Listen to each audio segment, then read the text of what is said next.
So, we're now a couple days into NBA free agency, so I thought I'd talk about some of the more underrated signings that I've liked, starting with Otto Porter Jr. to the Raptors on a 2-year deal with a player option in the second year.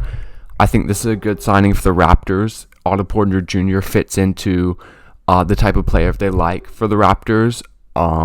With the size, obviously that's the first thing to bring up. He's 6'8", has a massive wingspan, and the Raptors are building a team of long, lanky forwards, and Porter fits into that well. He's also a good shooter, which I think is maybe the biggest thing he brings to the Raptors. He allows them to maintain their size while bringing in shooting, which is something they needed and need around guys like Pascal Siakam and Fred VanVleet. He gives the Raptors options to play supersized lineups with multiple forwards like Siakam, Anunoby, Boucher, Achua, and they can now play those Raptors, slotting those lineups, slotting Porter into them, and the defense is just going to be insane, and they still have a good enough level of shooting around their star players, around Siakam, around Scotty Barnes. So I think shooting and size are two things that Porter brings to the Raptors that they needed.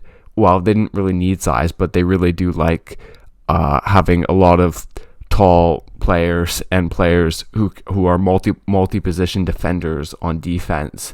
And yeah, he's going to give them insane lineup combinations defensively when you think about the amount of guys they can throw out there. And then Porter is also a good passer. He's a good play connector. He's a smart player. You know, playing in the Warriors system, we saw he's a guy who started in the NBA Finals, and the series changed when he was inserted into the starting lineup. So I think that's a really good pickup for the Toronto Raptors. Next, I have Drummond to the Bulls for 2 years, $6.6 million. And I just think this is a really solid signing at backup center. I think Drummond maybe now has become a little underrated. He's obviously a great rebounder and can really do, the solid backup center things like rolling to the rim and playing all right defense. And this just seems like really, really good value for the Bulls.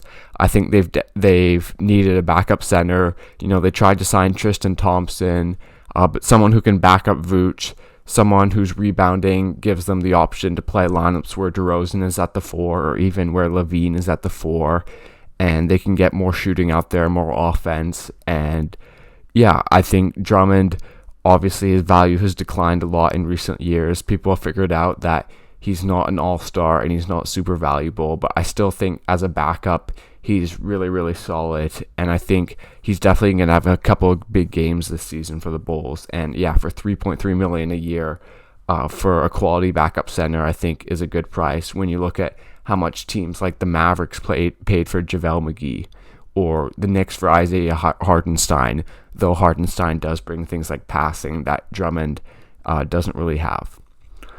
The next signing is Gary Payton to the Portland Trailblazers for 3 years, $28 million. A little pricey maybe, but I think he's really going to be able to help the Blazers. Another player like Porter leaving the Warriors, who just changed the NBA Finals when he came back with his defense. I mean, he's such a great defender, and if he's able to play more minutes in Portland than he was with the Warriors, I think we'll be able to see that, and I think he'll definitely be in contention for an all-defense team. That's how good he is at getting steals, as a disruptor, as a point-of-attack defender, navigating screens, and pressuring the ball. And I think that is really what the Blazers need around Damian Lillard. That's been their goal this offseason, to build around Dame, and they've acquired Jeremy Grant. They've acquired Gary Payton Jr.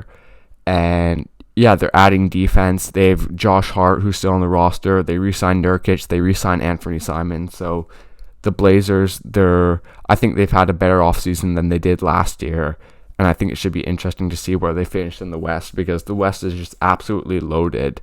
And while I think the Blazers are a super talented team, it'll be interesting to see where they fit in, and really it's going to depend on how good Damian Lillard is, whether he's prime Lillard or whether he's still bothered by the injury, and then, of course, he is getting a bit older now. But yeah, Gary Trent Jr., I like the signing, building defensively around Damian Lillard, putting defensive players around him, especially at the guard position, is something they've needed for a long time, and Gary Payton certainly brings that. And finally, Ricky Rubio returning to the Cavs for 3 years, $18 million. He was on the Cavs last year, but then he got traded to the Pacers for Karis LeVert, but the Cavs were able to bring him back here, which I think is a good signing. He was very, very successful at the start of last season.